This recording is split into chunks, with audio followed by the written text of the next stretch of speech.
Yes, people, it is Saturday, but we're still going at it. We're still getting on these transfer roundups. And yesterday's, by the way, got 4,500 views. So big up to everyone that watched that video yesterday.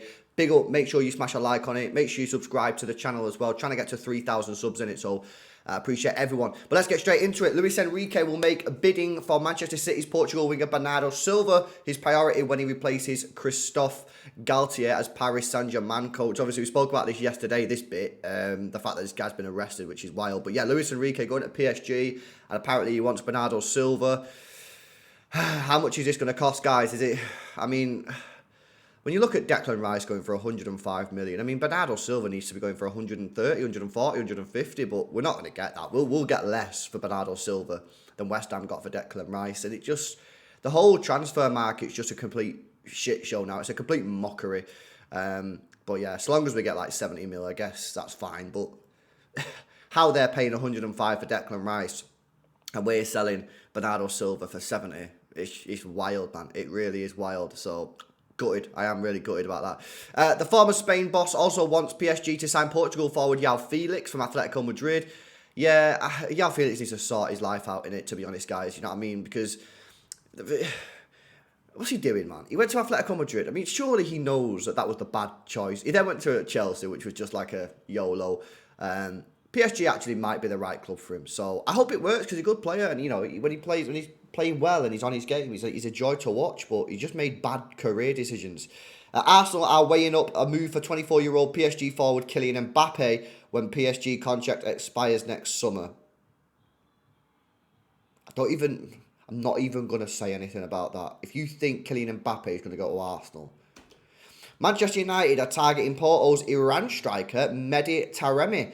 That's from Journal de Noticias. I actually remember this guy from the World Cup. And apparently he's pretty sick. And does he play in Italy or something like that? I can't remember, but apparently he's meant to be pretty decent. I remember him for the World Cup. He was actually pretty good. Chelsea have agreed to let Spanish fullback Cesar Azpilicueta join Atletico Madrid on a free transfer. Okay, so he's going to go Spain. That's from Marca. The rumours that we've been getting, obviously, over the last week is that he was going to join Inter Milan, but now it's looked like he's going to go through Atletico Madrid. He's Spanish, it kind of makes sense. Chelsea are approaching an agreement with Inter Milan over a permanent move for their Belgian striker Romelu Lukaku. That's from 90 minutes. Well, interestingly, I mean, I know this doesn't really make a difference, but he's actually on the Chelsea website. You can buy like a Lukaku kit. Now, I know they kind of have to do that anyway until he goes, but in case you want to read anything into that, maybe the new manager Pochettino wants to keep him. Who knows? Probably unlikely because they've signed that Jackson guy, but I don't know. West Ham hope to agree payment terms with Arsenal for the £105 million sale of their England midfielder Declan Rice by Monday. That's from The Sun. Yeah, we're hearing that this is close, but West Ham want the majority of the fee up front and Arsenal can't afford that. So I still think that this deal is going to get done. It's just about negotiating and see how much can Arsenal afford to pay up right now. As opposed to what West Ham actually want. So we'll have to wait and see. But I do think the deal will get done.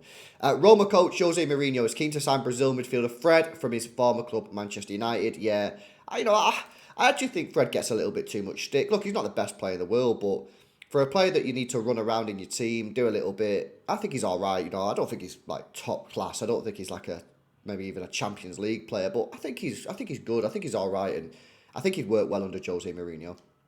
Chelsea's Christian Pulisic has an agreement in principle on a long-term deal to join AC Milan, but the clubs have yet to agree a transfer fee for the USA winger. That's from ESPN.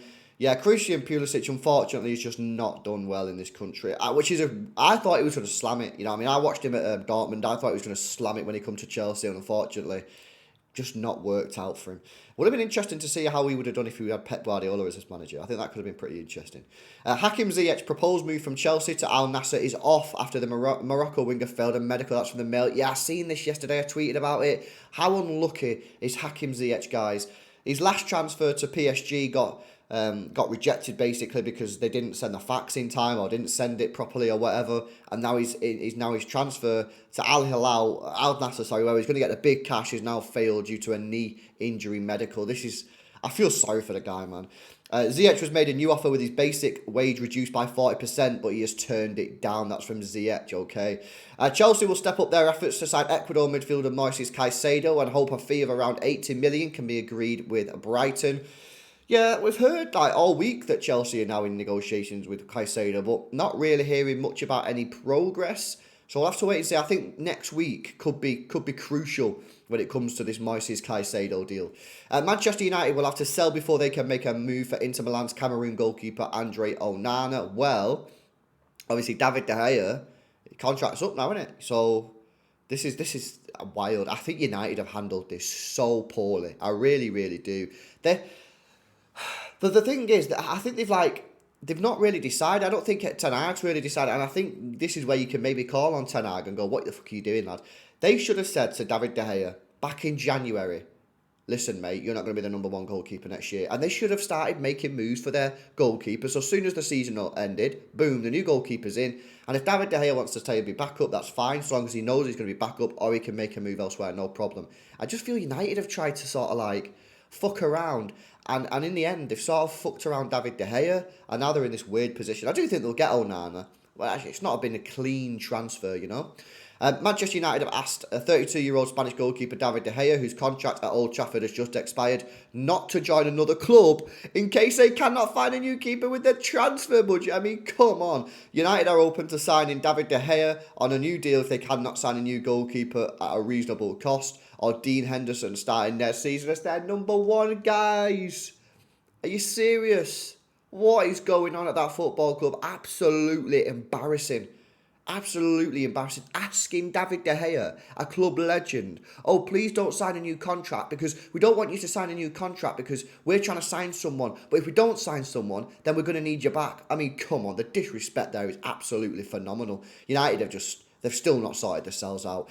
Fulham wants £60 million for Portugal midfielder Yao Paulina, which could be a club record fee for West Ham. This is something that's obviously been going on for quite some time now. Obviously, Declan Rice heading to Arsenal. Obviously, West Ham need to replace him. Fulham, West Ham, Paulina. They've been the links that we've heard for like the last 2 weeks. No real progression on that. However, I assume that you probably won't get much progression until that Declan Rice deal actually goes through. So, yeah, I mean, 60 million quid's a lot of money. Is he worth 60 million quid? Probably not for me. I think he probably needs another year to get that, to justify that fee. However, Fulham know that West Ham have got the money, and this is the problem. You know what I mean? You sell a player for overpriced. Everyone you buy is going to be overpriced because people know you got the cash. That's how the game works. West Ham are also in advanced talks with Leicester City for English winger Harvey Barnes. I think that's a great signing. I love Harvey Barnes. I actually think he's a top player. I think if you can get him under a proper coach, I think he can do bits. And I think going to West Ham, I think it'd be a great signing. Manchester United will have 65 million remaining to buy a new striker once they complete their signing of Chelsea and England midfielder Mason Mount. That's from the Daily Mail. I mean, what can you get for 65 million? Not a lot. Not a lot. Bayer Leverkusen might have to improve their offer to Arsenal if they come to complete the signing of Switzerland midfielder Granit Xhaka. I mean, Granit Xhaka's had a great year this year, make no bones about it. And I think this is a serious mistake from Arsenal letting him go. Even if he wants to go, I think you've got to say to him, "Look, we need you to stay, mate. We're pushing for the title. We want to win a trophy. We want to go far in the Champions League." I think this is a mistake. I really do. Brazilian forward Angelo Gabriel has completed the first part of his medical, having agreed to join Chelsea from Santos on a 6-year contract. Obviously, a massive gamble. No one knows what's going to happen there. Chelsea have offered their 20-year-old English centre-back Levi Colwell a new contract. That's from the Standard. Levi Colwell, very good player. Obviously had a great year last year in the Premier League. And I think he can do bits. I think he can go on and be a top player. But he needs to be playing regular football. Take note from Hudson-Odoi. Take note from Loftus-Cheek. You can't do that. Chelsea striker Armando Broja has left fans concerned about his future with the cryptic Instagram post following the club's signing of Nicholas Jackson. That's from the Star. Broja, yeah, again, similar. Needs to play football. Mark Cucurella's agent has dismissed a report by Spanish newspaper Marca that Chelsea have offered the Spanish left-back to Atletico Madrid as fake news. Yeah, I don't see Cucurella leaving. I don't think he had a particular great year, but I think he got better as the season went on. Willian has rejected Fulham's offer of a 1-year contract extension as the former Brazil winger is actively pursuing other Premier League offers. That's strange. I think that's strange because Fulham are a really good club. They finished really highly in the league. Best year they've ever had in the Premier League in terms of points. And I think that's a bit of a strange move from Willian. But listen, he's 34. If he wants to go elsewhere, no problem. Fulham's English defender Tolson Adara Bayoyo remains on high list for Tottenham of potential centre-back signings this summer. Listen, I like Tolson, I really do, but I don't think this is the right move for Tottenham Hotspur. They need someone to come in and dominate that defence. They need a Ruben Diaz type presence, someone who's going to go in there and tell everyone how to defend. Tolson ain't really that guy. Tolson's the guy you put in next to that guy. So I don't think that's the right move for Tottenham Hotspur for me. I'm not saying that he won't do well. I'm just saying I think that they need a different type of character in my view. Manchester City will let Zach Stefan leave this summer, with Leicester City showing an interest in the USA goalkeeper. That's from ESPN. Well, of course, we all know that the new Leicester City manager was obviously the guy at City, so maybe he wants Zach Stefan. I would just say that Zach Stefan did poor at City. He done poor at Borough. Is that the right move for Leicester City? Probably not. Slovakia centre-back Milan Skriniar is set to join PSG on a free transfer after his contract with Inter Milan expired. And this leaves me thinking, what's going to happen to Aymeric Laporte? Because I thought Laporte probably would have joined PSG, but where's he going to go? Where's Laporte going to go? Let me know in the comments section below, guys. Are we going to keep him? Who knows? Let me know in the comments what you think. Real Madrid are vying to sign the 23-year-old Dusan Vlahovic from Juventus on a one-year loan with the intention of bringing in PSG attacker Kylian Mbappe the following summer. So Real Madrid want Mbappe the following year. Dusan Vlahovic, obviously, top striker. We all know that he's a good player, but he's not really kicking on, you know what I mean? So, yeah, we'll have to see how that goes. But yeah, the big news obviously is Bernardo Silva. PSG want Bernardo Silva. I hope that doesn't happen because I want him to stay, but we'll have to wait and see. Let me know your thoughts in the comment section below. Make sure you guys are smashing the like button. We got 4,500 views yesterday, and it helps when people like the video because YouTube pushes the video out to more people. Make sure you subscribe to the channel. Only 30% of people that watched yesterday's video are subscribed, so make sure you subscribe. And guys, I'll see you tomorrow. See you later.